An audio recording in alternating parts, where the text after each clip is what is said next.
Well, dear students, I'm going to discuss with you comparison between charge and mass. होता क्या है कि अक्सर ये छोटे छोटे से टॉपिक देखने में बड़े सिंपल होते हैं, तो इसको कई बार हम लोग इनकी सादगी को देखते हुए इनको दरकिनार कर देते हैं. वी लीव असाइड इट कि बेटा खुद से पढ़ लेना, कुछ नहीं है, सिंपल है. But I have decided to teach this also. First comparison, electric charge on a body may be positive, negative or zero. Means किसी बॉडी के ऊपर नेट चार्ज पॉजिटिव हो सकता है Na प्लस, नेगेटिव हो सकता है Cl माइनस, ज़ीरो हो सकता है NaCl. Means a body can have positive charge Na plus, negative charge Cl minus, zero NaCl. Obviously ये जब दोनों ये मिल जाएंगे तो ये एक सॉल्ट बन जाएगा विच इज़ न्यूट्रल. तो चार्ज पॉजिटिव भी हो सकता है, चार्ज नेगेटिव भी हो सकता है, चार्ज जीरो भी हो सकता है. चार्ज पॉजिटिव, नेगेटिव, ज़ीरो कुछ भी हो सकता है. It can be like that. But mass is always positive.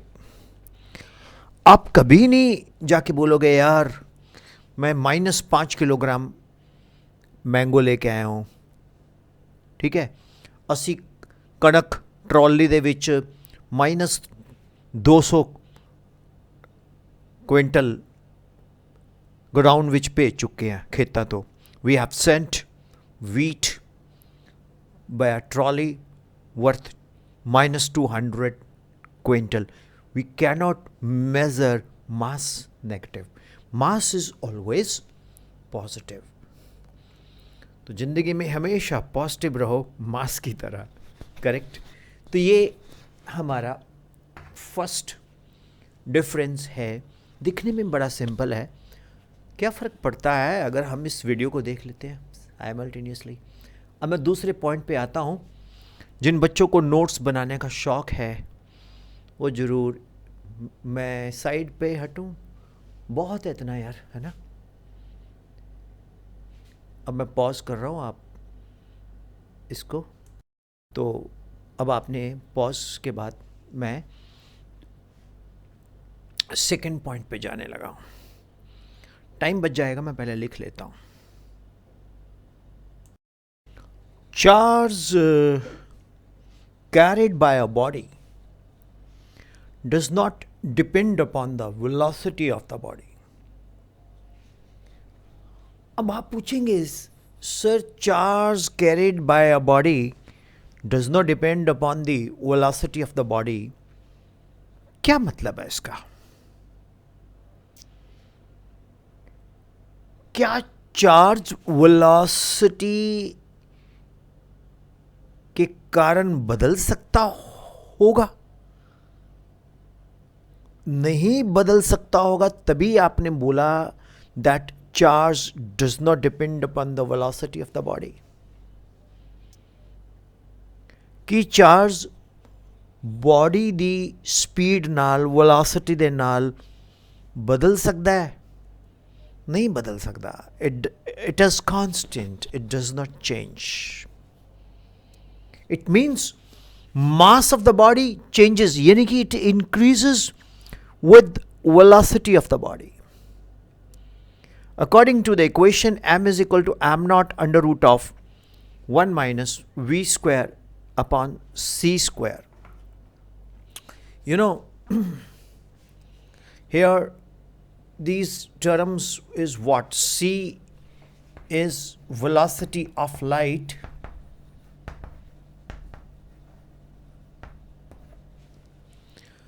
C is called velocity of light in vacuum. M is the mass of the body, moving body. Mass of moving body. M naught rest mass when the body is at rest, that is called m naught, and m is the mass of the body, moving body with, चलो इसी में लिख देता हूं, velocity v. तो mass moving body with velocity v, m naught rest mass c velocity. इसका मतलब क्या है? इसका मतलब बड़ा सिंपल है कि जैसे जैसे वेलोसिटी इंक्रीज करेगी तो 1 minus V square upon C square decrease करेगा, तो मूविंग मास क्या हो जाएगा? इंक्रीज करेगा. देखिए, if v is equal to C, मैं यहां पुट करूं तो ये बन जाएगा m equal to m nought under root of 1 minus C square upon C square, m equal to m nought under root of 1 minus 1, तो m equal to m nought upon 0, तो m is equal to infinity. Something upon 0 is infinity. It means mass infinitely large कर गया, large हो गया. But ये जो है ना Q not 1 minus V square C square, ये नहीं लगता. क्यू नॉट तो कुछ होता ही नहीं, रेस्ट चार्ज कुछ होता ही नहीं है, तो इस करके ये तो एप्लीकेबल ही नहीं है. तो चार्ज जो है कभी भी स्पीड के साथ बदलता नहीं है. चार्ज कदे भी स्पीड नाल नहीं बदलता, बट मास बदलता है. Therefore we can say that charge is invariant. Charge is invariant, but mass is not invariant. Mass is variant, means mass बदलता रहता है.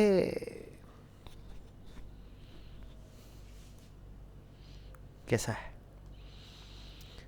परे हट जाता हूँ ताकि आप नोट्स बना लो. जो बच्चे मेरे गांव के हैं, जो ज़मीन से जुड़े हुए लोग हैं, वो नोट्स ज़रूर बनाएं. लो, मैं हटा सो दैट आप नोट्स बना सको. आप पॉज कर लो इसको. Well, second point, rather third point, not second. First था electric charge of a body may be positive, negative और zero. Mass of a body is always positive. Second tha, charge carried by a body does not depend upon the velocity, means it is invariant, it does not change. And mass of a body changes with speed, it increases with velocity. A third point hai, charge is quantized. Dear students, इसके ऊपर तो electrostatic playlist में आप जाएंगे तो आपको detailed quantization के ऊपर, कंजर्वेशन ऑफ चार्ज के ऊपर मैंने बात की है. चार्ज क्वांटाइज्ड है मतलब चार्ज इज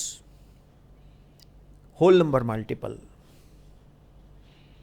अंदर की बात बताऊं? अब नहीं है. अब चार्ज के क्वार्क्स आ गए, पार्ट्स आ गए. दूसरी तरफ मास का क्वांटाइजेशन अभी तक एस्टैब्लिश्ड नहीं है. हमें नहीं मालूम कि मास क्वांटाइज्ड है कि नहीं है. We don't know. Mass is yet to be established whether it is quantized or not. But charge is quantized. Is it right? Electric charge is always conserved.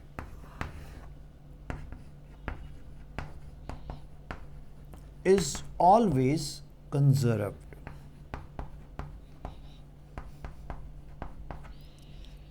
जो इलेक्ट्रिक चार्ज है ये ऑलवेज कंजर्व्ड है. इसका मतलब क्या है? बहुत detailed video पढ़ा है. Conservation of charge, pair annihilation, pair production, nuclear transformations. तो charge is neither created nor destroyed. वह डिटेल डाला हुआ है, देख सकते हो आप, प्ले लिस्ट में जाओ, electrostatics. Mass is not conserved as it can be, is not conserved.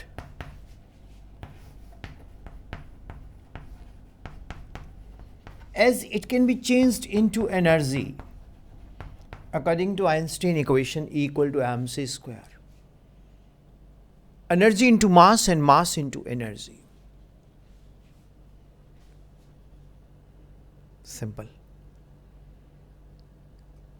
So third point, charge is quantized, means whole number multiple. तो plus minus N E charge कोई बॉडी एमिट या lose या gain कर सकती है. मास के बारे में अभी तक हमें नहीं मालूम, is yet to be established. Fourth point क्या है कि चार्ज हमेशा कंजर्व्ड है. It can neither be created nor destroyed. But mass जो है वो कंजर्व नहीं है. मीन्स मास को हम किसी भी फॉर्म में बदल सकते हैं. It can be changed into energy, it can be back energy into mass. Hope it is clear. ये नोट कीजिएगा, ये नोट्स बनाना बहुत ज़रूरी है. मेरा परे हटने का मतलब है पॉज करो, क्योंकि मैं स्क्रीन पे नहीं हूँ, तो आप पूरा नोट कर सकते हो. नोट करके then we will move into the next point जल्दी से. So students, fifth point, forces between two charges can be repulsive, attractive, depending upon like unlike charges.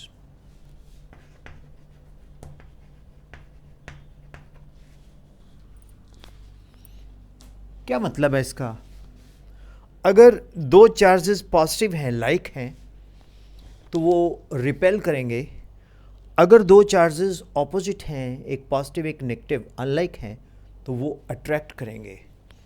तो forces between the two charges positive भी हो सकती है, repulsive भी हो सकती है.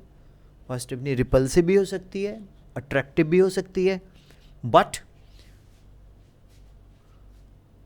gravitational force between two masses is always attracting. आपने न्यूटन्स लॉ ऑफ ग्रेविटेशन पढ़ा होगा, F is equal to G M M by R square.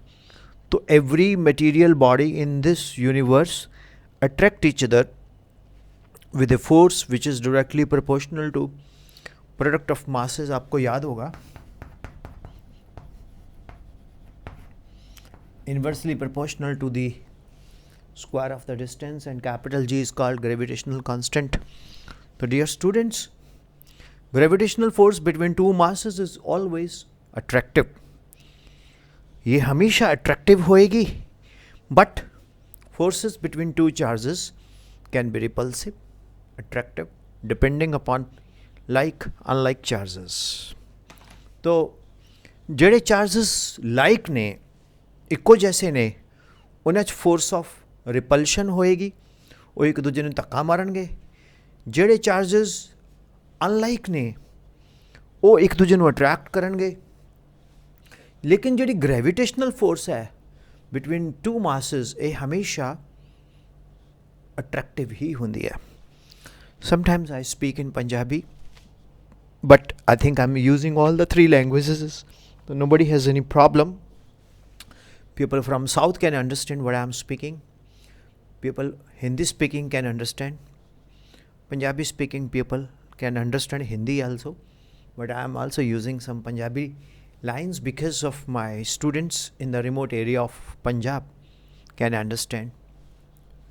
Next point I am going to discuss, but notes बनाना ज़रूरी है. Make it, मैं बिल्कुल परे हट जाता हूँ. लो, पॉज किया, बनाओ. Next point, force between two charges follow inverse square law. What's the meaning of it? F is equal to KE Q1 Q2 upon R square. KE is 9 into 10 to raise power 9 Newton meter square per coulomb square. Means दो charges के बीच में inverse square law लगता है, means inversely proportional to square of distance. और जो gravitational force है ये भी क्या फॉलो करती है, inverse square law, inversely proportional to D square. तो कंसेप्ट क्या निकला, जो फोर्सेस है between two charges obeys inverse square law. तो forces between, force of attraction between two masses, ये भी इनवर्स स्क्वायर लॉ को फॉलो करती है. बहुत सारे बच्चे ना कई बार पूछने लग जाते हैं ये इनवर्स स्क्वायर का मतलब क्या है. देखिए, F is inversely proportional to distance square. तो अगर चार्जेस के बीच में डिस्टेंस आर है तो इनवर्स स्क्वायर, अगर मासेस के बीच में डिस्टेंस डी है तो इनवर्स स्क्वायर. सिंपल, बोलो ना.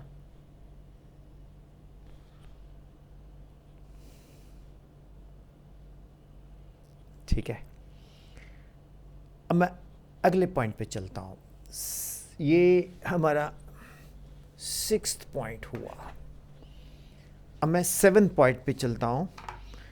जो बच्चे कहना मानते हैं वो नोट्स ज़रूर बनाएंगे, उनके लिए मैं एक साइड पे हो गया. अब आप इसको पॉज करेंगे. Students, 7th point, charge cannot exist without mass. अब कोई भी आप चार्ज ले लो, वो मास के बिना नहीं एग्जिस्ट कर सकता. बट जो मास है वो चार्ज के बिना एग्जिस्ट कर सकता है. Charge can not exist without mass, but mass can exist without charge. Okay, अब इलेक्ट्रॉन है उसका मास है, प्रोटॉन है उसका मास है, चार्ज है प्रोटॉन के ऊपर भी वही है, इलेक्ट्रॉन के ऊपर भी वही है, लेकिन मासेस उनके डिफरेंट हैं. ठीक है. नेक्स्ट, यूनिट ऑफ जो चार्ज है वो डेराइव्ड यूनिट है.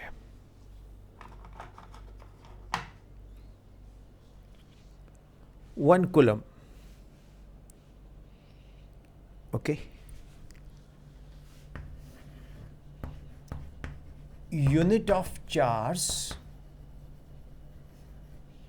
is derived unit. 1 coulomb is equal to 1 ampere into second. 1 ampere into second. But unit of mass is fundamental.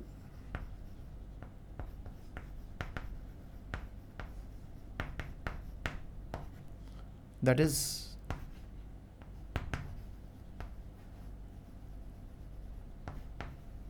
kilogram. Unit of charge is derived unit ampere second. Unit of mass is fundamental, that is kilogram. आपको पता होगा fundamental units are the units of fundamental quantities, and fundamental quantities are those quantities which cannot be further subdivided. Or derived quantities are those quantities which are obtained from fundamental quantities. For example, area, length, square, m0, l square, t0 पढ़ा होगा आपने dimensional analysis. नहीं तो हमारा +1 का units and dimensions में जाके playlist में पढ़ सकते हो. Next, last point, 9th point मैं लिख ही देता हूँ. अपना छोटे छोटे पॉइंट्स हैं. An accelerated charge emits radiation.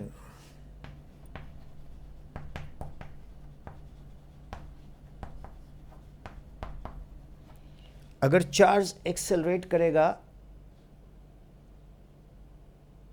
Emit करेगा radiations, but mass emits no radiation. तो मास से कोई भी रेडिएशन एमिट नहीं होती, बट एक्सेलरेटेड चार्ज एमिट करता है रेडिएशन. सो स्टूडेंट्स, इलेक्ट्रोस्टैटिक्स में मैंने कंपैरिजन सिखाया आपको. अब सीखा या नहीं सीखा मैं नहीं बोलता, मतलब मैंने कोशिश की आपको बताने की, चार्ज एंड मास. उम्मीद करता हूँ it's all clear to you. 20 minutes का वीडियो बनाने के लिए बहुत मेहनत होती है. एंड अगर आपको ये पढ़ना अच्छा लग रहा है तो आप उन लोगों को ज़रूर शेयर करें जिनके पास बहुत फालतू के पैसे नहीं है कोचिंग्स में देने के लिए, जो घर में बैठ के पढ़ना चाहते हैं, जो स्कूल जाते हैं उसके बाद 1-2 घंटे अपने लिए स्पेयर करते हैं, अपने बॉडी के लिए स्पेयर करते हैं, एक्सरसाइज करते हैं, फिर वो घर में बैठ के पढ़ना चाहते हैं. मेरा दावा है आपको, I am vouchsafe that if you follow my lectures with sincerity and honesty, you can rock. I'll solve all numericals of NCERT here. I'll solve all good conceptual questions here. If you want to prepare NEET or Z, means IIT के लिए, JEE के लिए जिसको हम Z बोलते हैं, और NEET के लिए, मेडिकल के लिए, तो हमारा ऐप है toprankr.com. अबाउट में जाओगे तो आपको डिस्क्रिप्शन मिल जाएगी. So dear students, weapon sir is for the students, by the students, with the students.